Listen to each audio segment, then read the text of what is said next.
출애굽기 3장 4절부터 14절 말씀. 출애굽기 3장 4절부터 14절.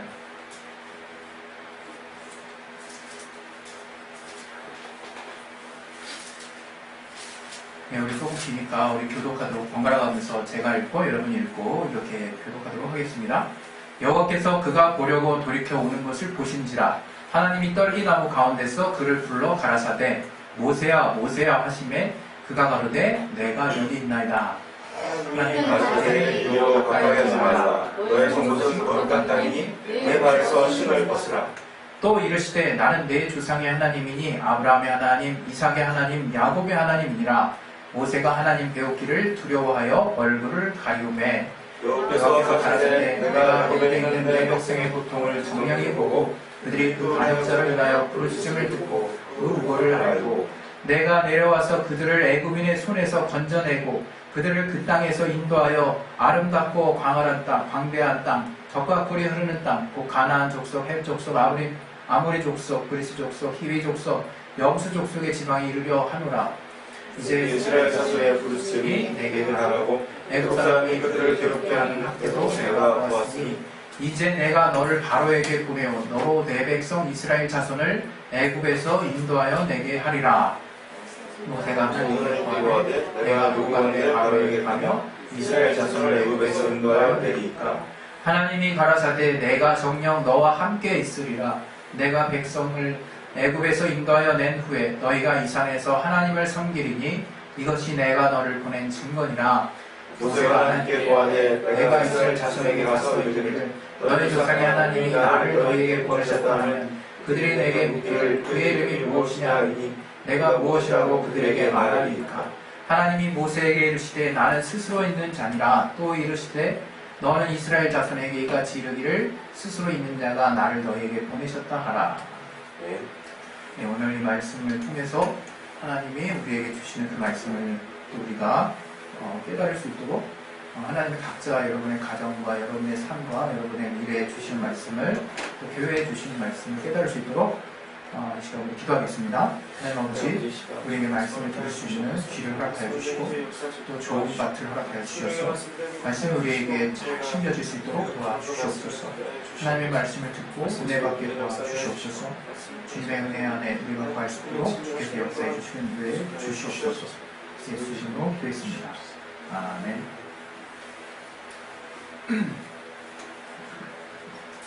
아담과 하와가 범죄를 했는데 범죄했을 때 과연 우리가 실질적으로 받게 되었던 가장 큰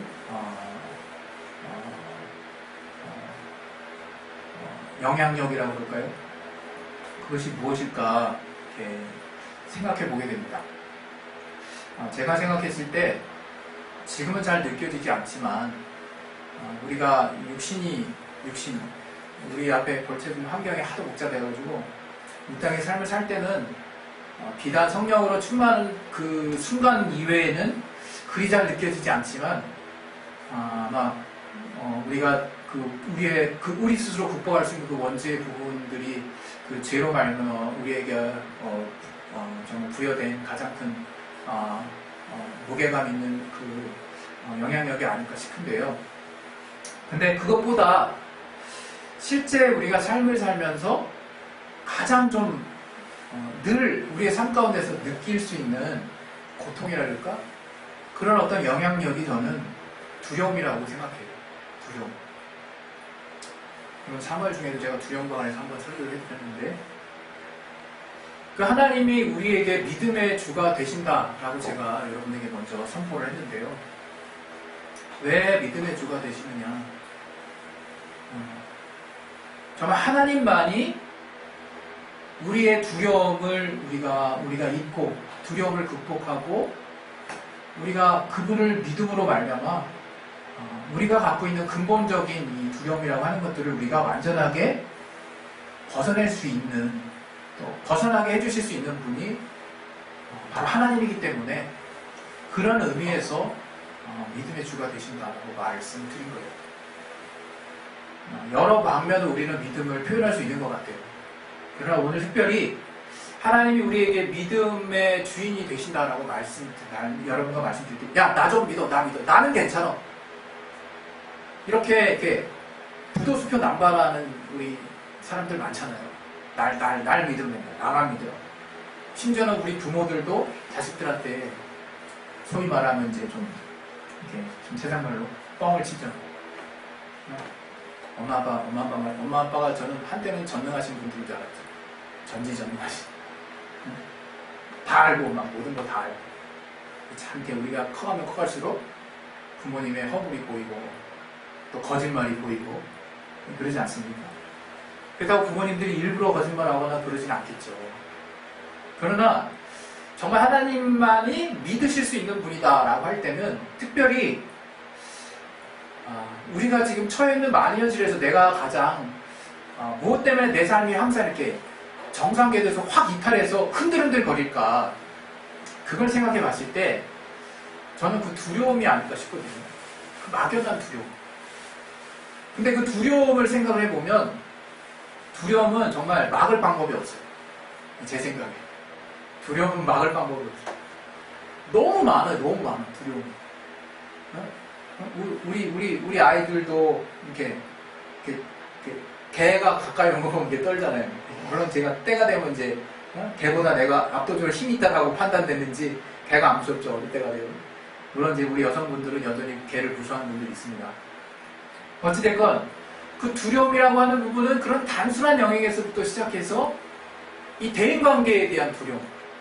특별히 저는 이 두려움과 관련해서 참 극복하기 어려운 그 두려움이라고 하는 것을 저는 이렇게 발견했는데요. 어느 때부터가. 그 사람인 것 같아요. 사람. 그 사람으로부터의 두려움은 참 극복하기가 어려워요.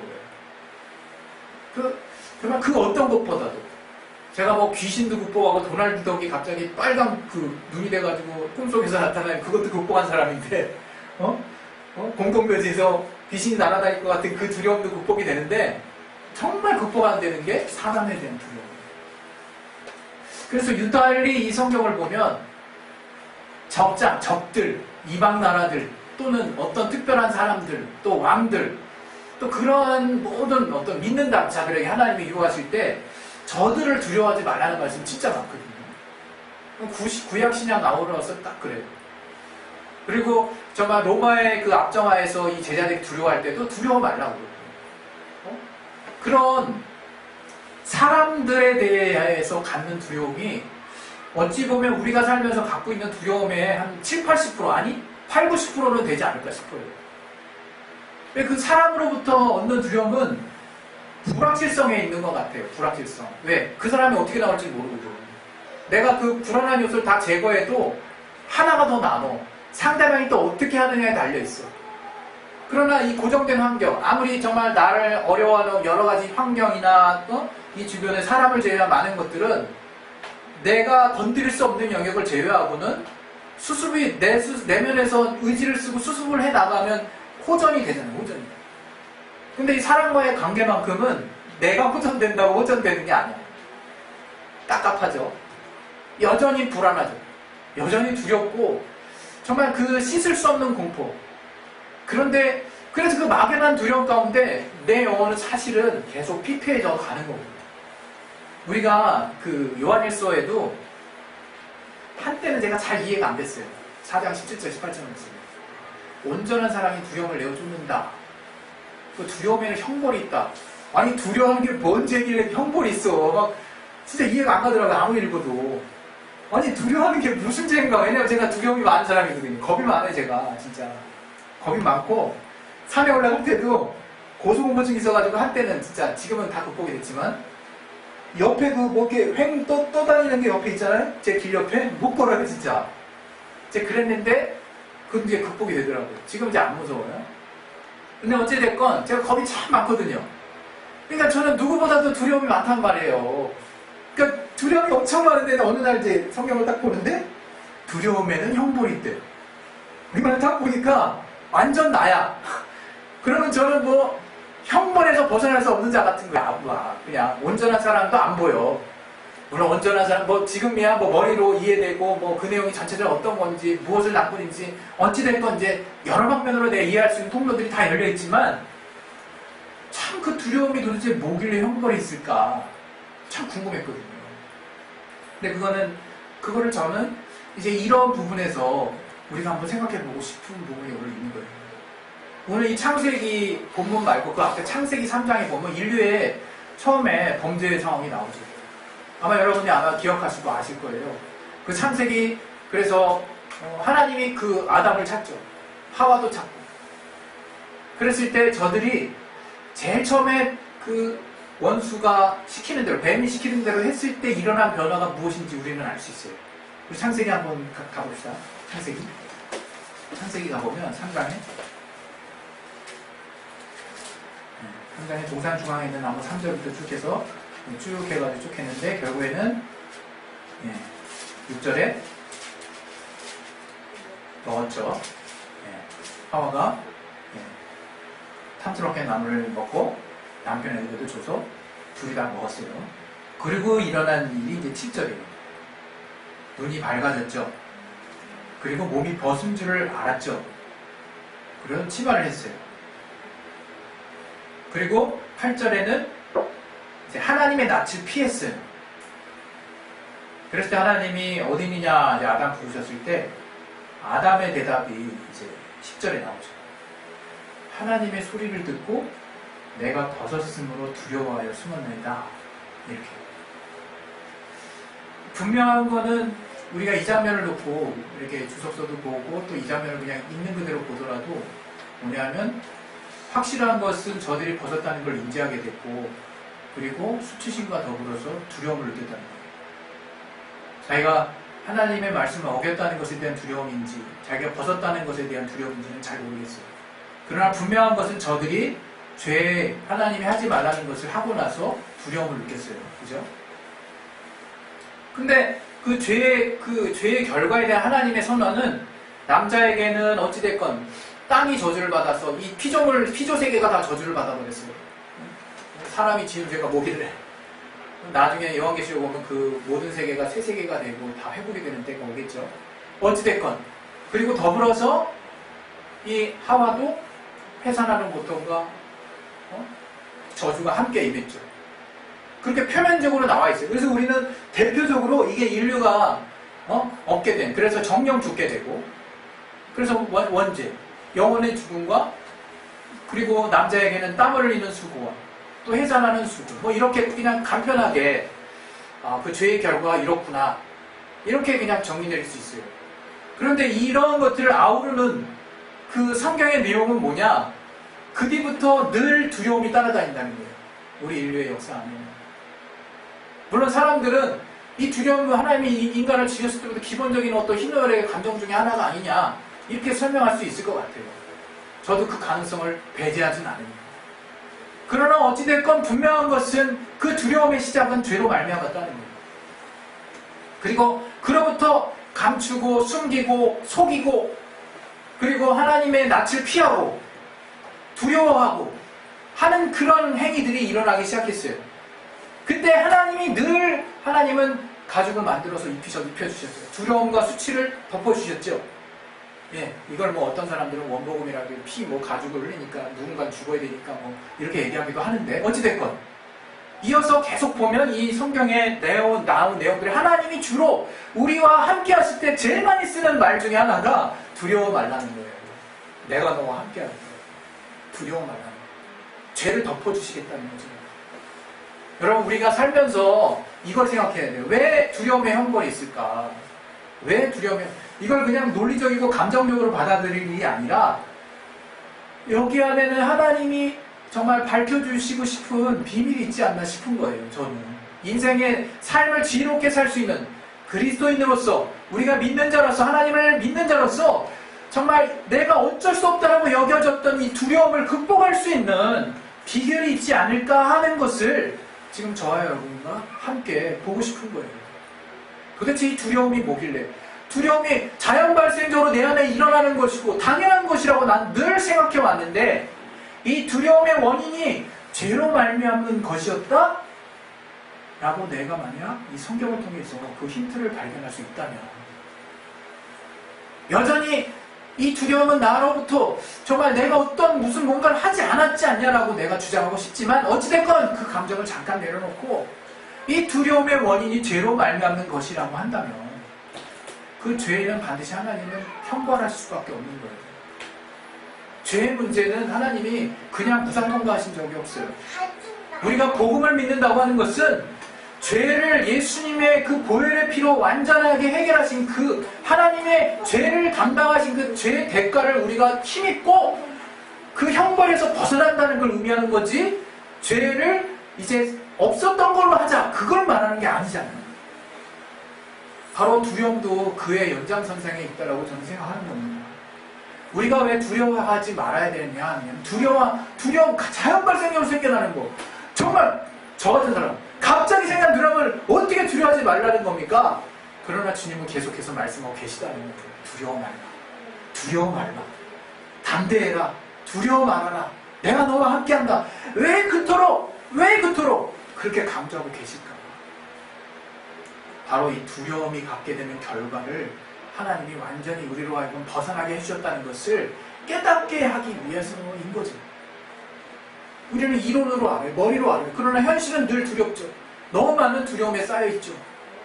그러나 이제 그것을 극복할 수 있는 방법이 있다고 주님 말씀하시는 거예요. 오늘 모세도 전 똑같다고 생각하는 겁니다.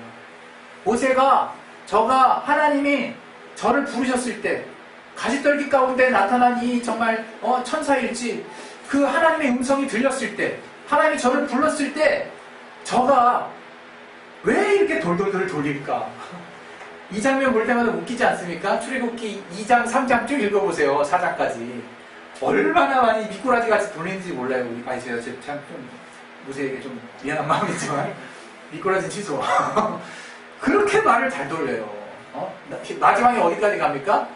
제 형 아론이 있지 않습니까? 하나님이 그랬죠. 네 형 아론이 있지 않냐?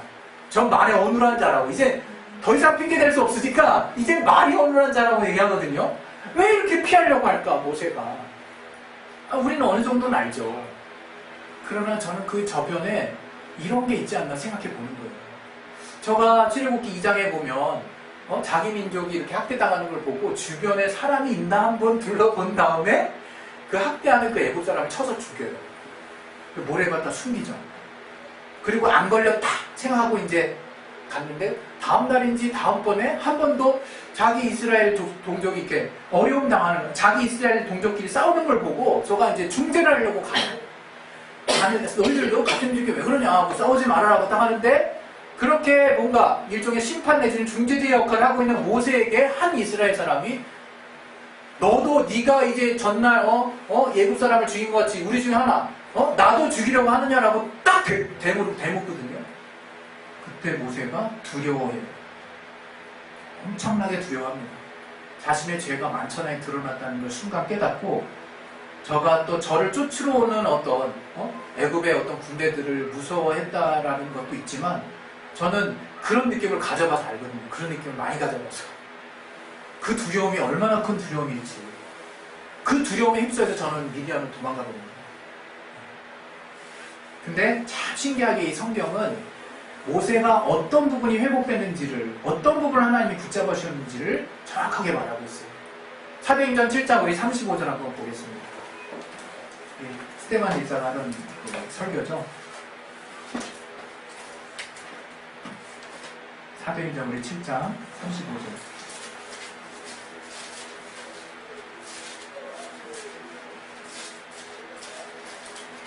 네, 다시 한번 읽어보겠습니다. 시작. 저희 말이 누가 너를 관원과 재판장으로 세웠느냐 하며 거절하던 그 모세를 하나님은 가시나무 떨기 가운데서 보이던 천사의 손을 위탁하여 관원과 숙량하는 자로 보내셨으니, 하나님이 정확히 요 부분을 지적해서 말씀하십니다. 관원과 숙량하는 자로 누가 널 세웠느냐라고 지적을 했어요.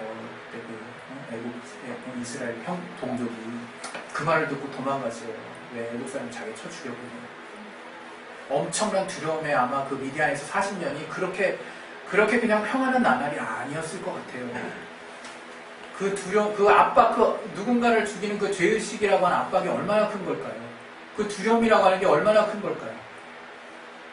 저는 그걸 생각하는 거예요. 우리의 삶이 왜 이렇게 찌그러질까? 가면 갈수록 이렇게 쪼그라들까? 힘드니까? 삶이 정말 힘드니까 맞죠. 힘든 거 맞죠. 그러나 더 본질적인 게 있다라고 생각하는 거예요. 우리는 정말 왠지 모를 두려움에 사방으로 우겨싸움을 당하면서 살고 있어요.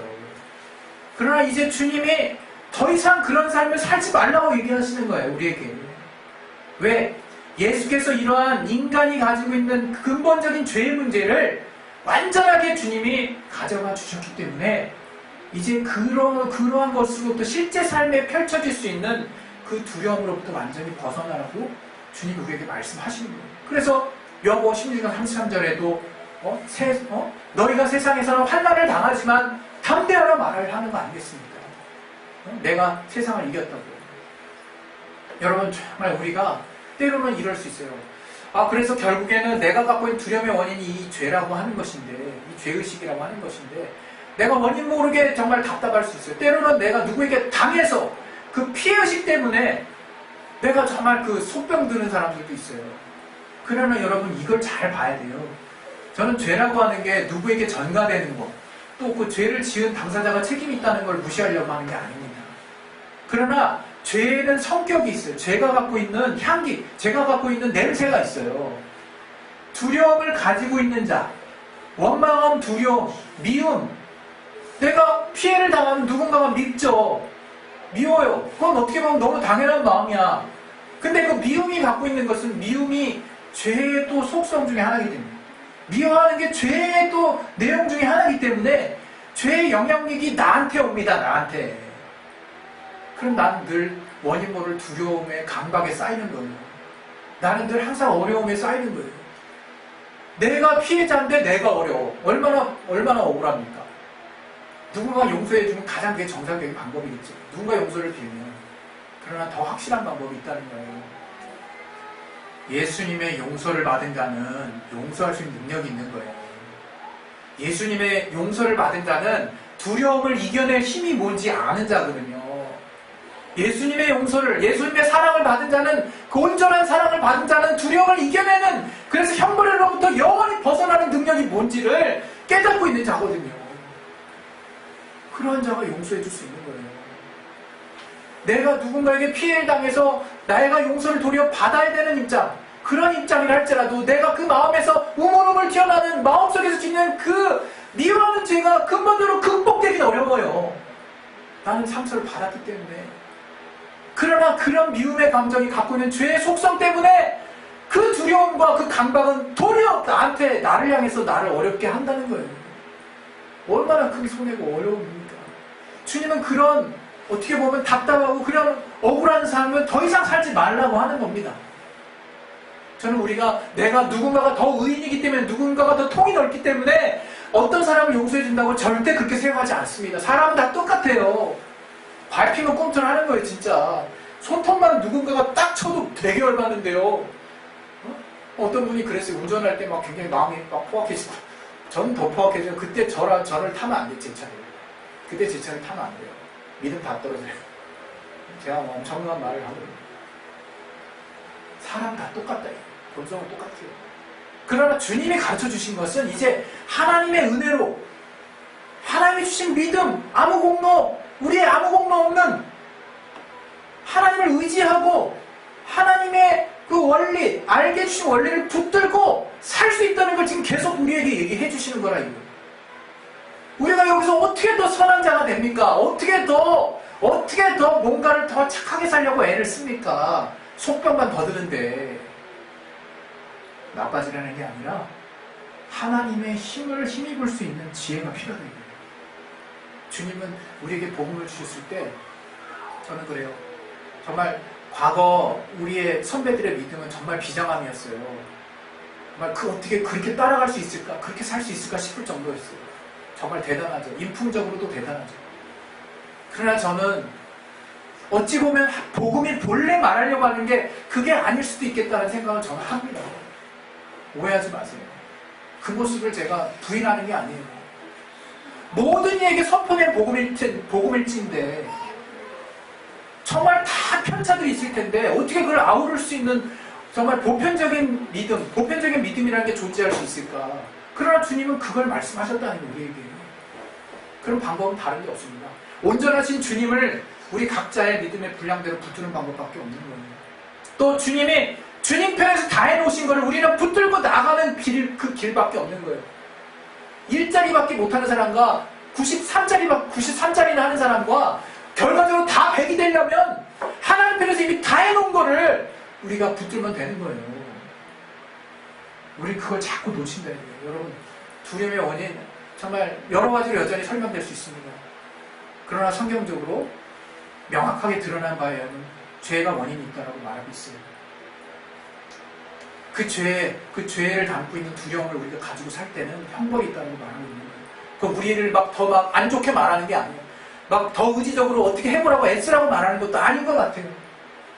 도리어 정말 그 온전한 사랑이 내포하고 있는 그 궁유가 온전한 하나님의 용서. 그것은 우리 편에서 정말 어떻게 하려고 애를 쓰는 것이 아니라 정말 하나님 편에서 이미 이뤄놓으신 그 사랑을 내가 정말 받아들이려고 하는 거죠. 여러분, 오늘 이 모세가 결국 그 하나님이 저가 가장 극복될 수 없는 부분을 하나님은 용서하셨다는 걸 받아들였다고 저는 생각해요. 저는 저들의 지도자, 저들의 주제, 저들의 관원, 저들의 속량이 될 수 없습니다.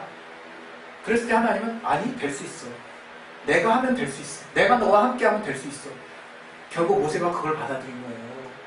베드로가 주여 나의 죄는 죄인으로소이다 나를 떠나소서 했을 때 내가 너를 사랑 나누는 어부가 되게 하려고 받아줬을 때 저의 죄의 모든 무게감이 주님께로 넘어간 거예요. 저는 이제 두려움에서 벗어나 주님만을 붙들고 살 수 있는 존재가 된 거예요. 여러분, 정말 이 부분 되게 우리가 진지하게 지속적으로 우리가 파서 결국 극복되어져야 되는 부분이 전 두려움의 부분이라고 생각합니다. 결코 이 땅의 모든 두려움의 원인을 우리가 다 없앨 수 있다는 게 아니라 주님 안에서 이 두려움의 문제는 이미 정복된 문제라는 것을 여러분 깨달으시기 바랍니다. 우리가 주님께 가면 우리의 두려움의 부분들은 정말 해결될 수 있다고 저는 믿어요. 정말 이 시간에 우리 이제 기도하실 때 수많은 두려움들이 있어요. 그러나 수많은 두려움들 가지고 살 수는 없습니다. 그것을 해결할 수 있는 방법이 있다고 성경은 말하고 있는 거예요. 내 안에 들어오라고, 예수님 안에 들어오라고, 주님의 말씀 안에 거하라고. 그것이 바로 주님의 온전한 사랑에 거하는 비결이고 그것은 내 몸만 아무것도 없어도 된다고. 그렇게 내 두려움을 주님 앞에 온전히 맡겼을 때 내가 누군가에게 얻은 두려움을 내가 극복할 수 있는, 또 도리어 내가 누군가를 용서할 수 있는 그 능력이 우리에게 나타날 수 있다는 걸 저는 믿습니다. 우리 시간에 정말 기도하실 때 하나님 정말 두려움을 이길 수 있는 그 믿음을 하나님께서 예수를 통해서 알게 해주셨는데 그 믿음을 이제 붙들게 도와달라고. 여러 가지 두려움이 내 안에 있지만 두려움을 가지고는 살 수 없다는 것을 이제 인정하게 도와주시고 그 두려움의 문제를 주님 안에 먼저 아뢰고 맡기고 주님한테 알려서 주님의 도우심을 얻을 수 있도록 주여 도와달라고. 우리 시간에 예수여 한번 좀 기도하겠습니다. 예수여! 하나님 아버지 도와주시옵소서.